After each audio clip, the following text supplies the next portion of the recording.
Vikings trade talks are heating up as a recent report indicates a perfect trade to give this team necessary reinforcements. But first, a new face in Minnesota is poised for a breakout year after a recent stats revelation. We're going to break down all that in this episode of Vikings Digest. But first, if you're enjoying this Vikings content, you want to stay up to date, make sure to hit that subscribe button and the bell icon so you don't miss any of the updates as they drop. And with that, let's hop into the first topic of the day, which is Mason poised for breakout. So the Viking Age had a really cool article out that was talking about Jordan Mason and how his role could explode in 2025 and the Vikings would look like absolute geniuses. He says, remember, the Vikings traded a 6th-round pick and swapped day 3 picks with the Niners to acquire Mason in the first place. That in and of itself is laughable on the 49ers end, but they rewarded him with a 2-year deal worth up to $12 million. We'll touch on that in a second. But overall, when the Vikings made that trade with the 49ers, I thought the 49ers were out to lunch and they just had a horrible dinner and they were just wanting to pawn him off on something. But now the Vikings are the benefactors of that, and now they have Jordan Mason for the next 2 years. And then last year, Mason averaged 2.3 yards per carry after contact, which was higher than the likes of Kyron Williams, Devon Achane, Aaron Jones, Breece Hall, Saquon Barkley, Jonathan Taylor, Joe Mixon, and Alvin Kamara, to name a few. And there are more. Chuba Hubbard probably is thrown in there, Najee Harris, and you can probably go on and on and on. But he also had 23 runs of over 10 yards or more, which is higher than several other starting backs that we don't have to go into that. His 5.2 yards per carry is also another number you cannot ignore, which happens to be higher than many other starters across the league. Aaron Jones himself finished last year at 4.5.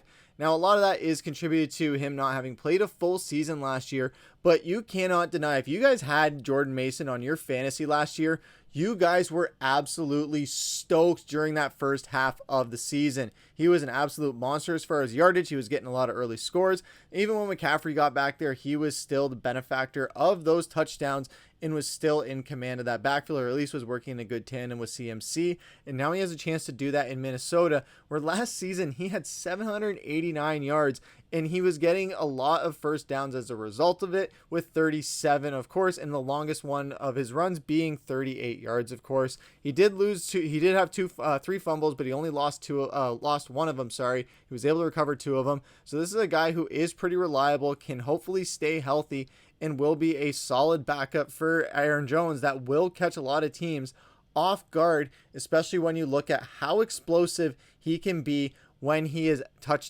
when he can run after contact, and just his yards per carry in general. He's very explosive, not that Aaron Jones isn't, but now we have a 2-headed monster to hopefully compete with the likes of the Detroit Lions.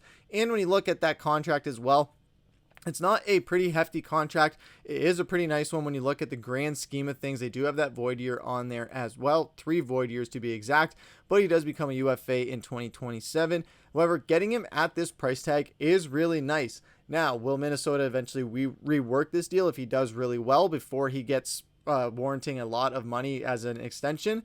Yes, absolutely. Or before he becomes a UFA and demands a really high price tag. I definitely think the Vikings are going to be considering that throughout their tenure with Jordan Mason.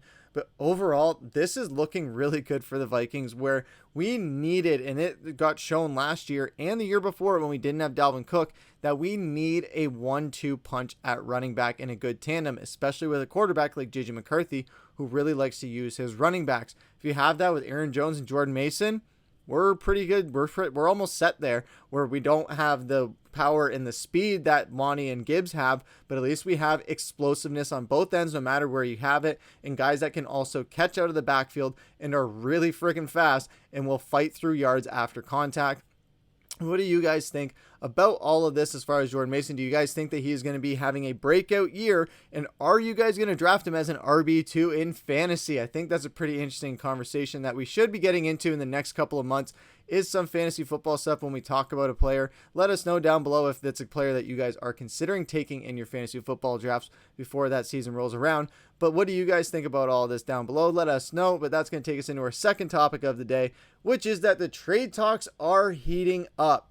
So CBS Sports put out an article talking about NFL summer trade proposals. Alvin Kamara to the Broncos, and other big name deals for 2025 were in there. And when we get down to the Minnesota Vikings, there was one that he was proposing, and that is Greg Newsome, the cornerback out of Cleveland, who, yes, he is currently on the last year of his contract. We're going to get into that in a second because that brings a lot of implications as well. But when looking at overall what he had to say on this, saying why it makes sense is that Minnesota spent big to address both trenches this offseason, but the non-quarterback spot that lacks top end is the secondary. Now Suns veteran Stephon Gilmore and Cam Bynum. Forward-thinking general manager Kwesi Adofo-Mensah was in the Browns front office when Cleveland spent a first-rounder on Newsome in 2021, and at just 25, the former Northwestern standout has the upside to become a longer-term option for Brian Flores' defense.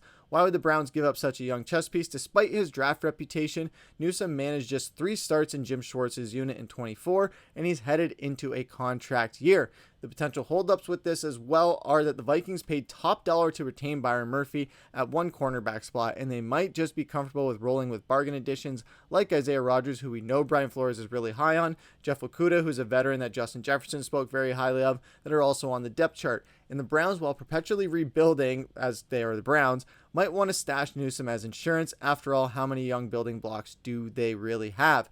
So this is something very interesting, especially when you look at the stats with Newsome.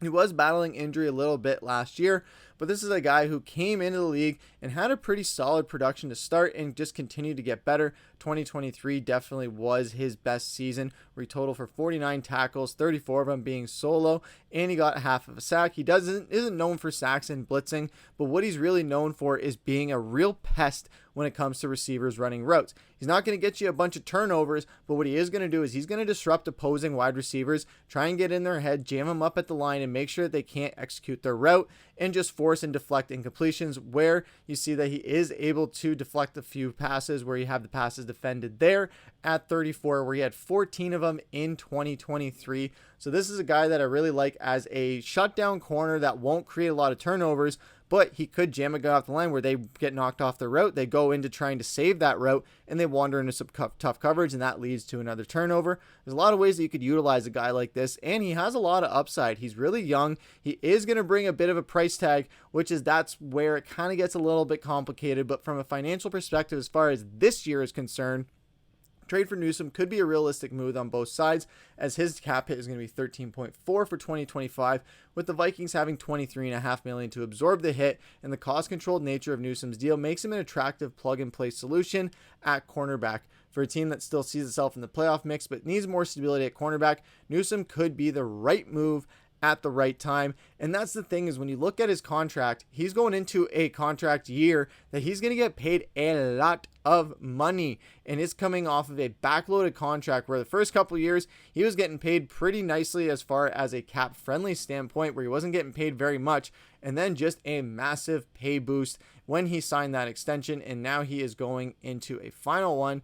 And now it is going to be a big case for Minnesota, where this is a guy that is getting paid $13 million. Has he played like a $13 million corner his whole career? Not necessarily, but this is a backloaded contract. So this is a tricky situation where if he performs really well with the Vikings, that could be a spot where Minnesota might have to pay him even more than what he's getting paid right now. Hopefully, because of where it's at as far as how that contract was structured, because the Cleveland Browns are a bunch of idiots, maybe Minnesota will work out a deal where he's not taking as much on annually. You can kind of work around that and kind of distribute it evenly amongst those years, rather than just have a little bit at the beginning and then have a lot at the end.